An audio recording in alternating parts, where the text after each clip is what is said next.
In today's video, I'm actually going to cheat a little bit and discuss multiple animals that I keep. They're the same species, but they come in various colour morphs.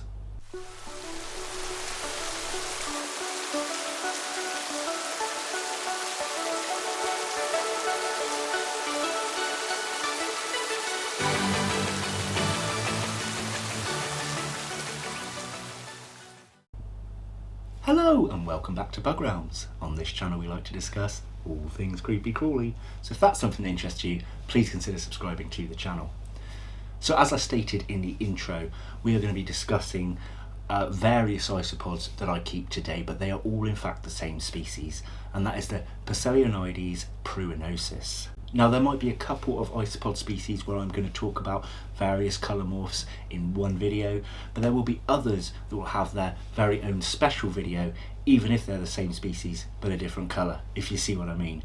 But when it comes to P. pruinosus, I don't feel that doing a video separately for my orange, my white and my powder blue and wild type or grey type is really going to be worth it for you guys.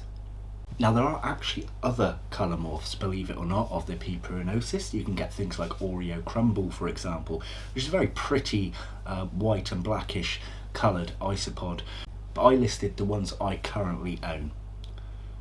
Now my greys or wild type are mixed in with my powder blues just because that's how I purchased them. My orange and whites are kept separately. So we are going to go into the positives then. Just found this on my sofa. I've just come home from a 9-hour shift. That's a bit ominous, isn't it? Shh. Don't tell her I added that part to the video. Please. Anyway, let's get straight to it. A bit awkward.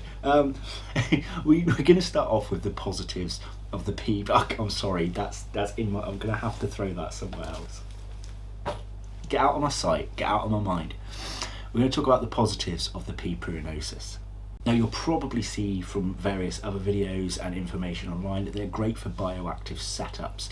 This is true, but I've never kept them in bioactive setups with other animals before, so I can't really comment on that. But supposedly they're great food for things like dart frogs, and the reason is because they're small. But I think the small is a positive. In a lot of animals, a lot of people like something big, right? But in isopods, small isopods can be absolutely stunning, really kind of crafty and mischievous and just entertaining to watch.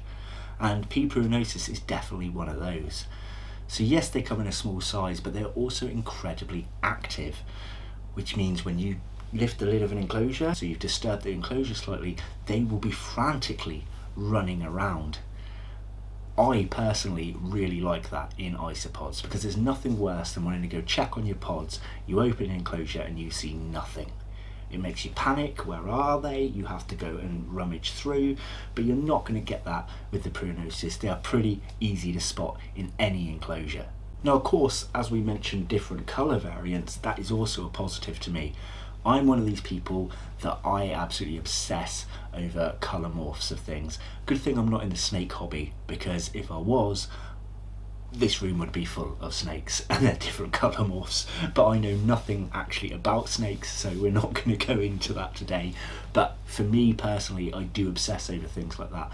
Let me know in the comments below if you're someone like me that just loves all the different variation in your inverts that you can collect. But also with the positives of colour is the vibrancy. I think the P. pruinosus orange tend to be more vibrant than other species of isopod that come in an orange colour morph. I think the whites are quite strikingly white.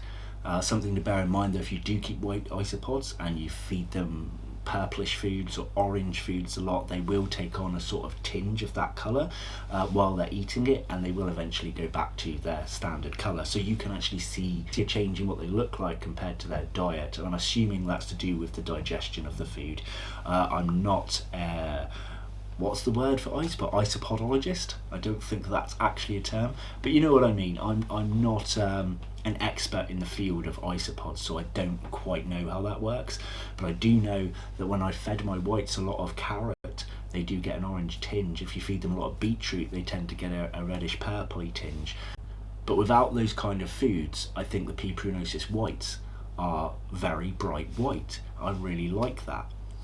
Now the powder blues are mixed in with my greys, and honestly I don't think the blue is particularly striking. I think it's still more grey than it is blue, but when you do find that odd specimen that kind of kicks it out a little bit more, it is nice. But honestly I think the orange and the whites are a lot more vibrant than your powder blues. So moving on to negatives then. Well, although I said speed was a positive, it is also a negative in some cases.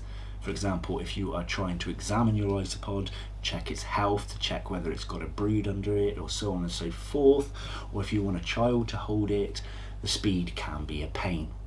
They are also a little bit more fragile than some of the larger isopods out there, so if you do pick them up, you have to be extra careful not to crush them. Again, not so good with kids that want to handle them. They are also incredibly cheap, which sounds like a positive, but when you compare that with how quickly they breed in captivity, it can be problematic for you. Because you see, if everyone can pick these isopods up really dirt cheap, like £2 for 20 or something like that, if they can get them dirt cheap off of many different people out there, then if you have an explosive colony and you have too many for yourself to deal with, you're not going to be able to sell them on to others to reduce your colony size in the speed that it grows. So you are going to be kind of stuck with these isopods for quite a while, because people have so many other places they can buy them from. Unless you can really make a super cracking deal, you are going to end up kind of overrun with these isopods. They're also quite good at escaping as mankai, so the tiny babies can get through their vent holes and they will try and invade your other isopods' homes if they are kept close by. So if you have a pruinosus kept next to a lavis, for example, you may well find Porcellionides pruinosus growing in your lavis tank, and that can be an absolute nightmare to then separate both species. So I would recommend maybe keeping your Porcellionides pruinosus a little bit more separate to your other species. They're not as bad as dwarf whites for escaping. They do escape. So I can't think of any other major positives or negatives for this species, so we're going to jump straight into additional information. So in the additional information, I normally talk about whether I plan on keeping this species or passing them on, and I'm going to say 70% likely I'm going to pass on all my P. pruinosus. So I will attempt to sell them at the BTS show. If that fails, I will be passing them on to other keepers or people that I know personally, or even people that keep dart frogs, for example, that may want them as a cleanup crew and as a small diet for their animals. Because although I do enjoy them, I know that eventually I am going to end up with massive colonies, like I said in the negative, and I don't really want that, and I need to make space. So by keeping these, they're likely to explode in numbers quicker than I can pass them on or sell them on. So it's just easier for me to get them gone.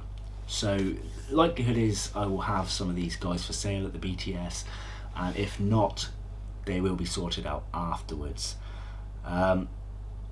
If there was one colour morph that I currently own that I would keep, would be the whites. I really quite like the whites, but likelihood is they're going to go too. Now if you want to talk about all colour morphs, I still would quite like the Oreo Crumble that I mentioned earlier in the video. That is one that I never owned, and I like black and white isopods. I kind of have a little bit of a thing for them. I think they're extra pretty, but I need to try and not get hold of them because although they have that slightly higher price tag, again I'm going to end up with the same problems.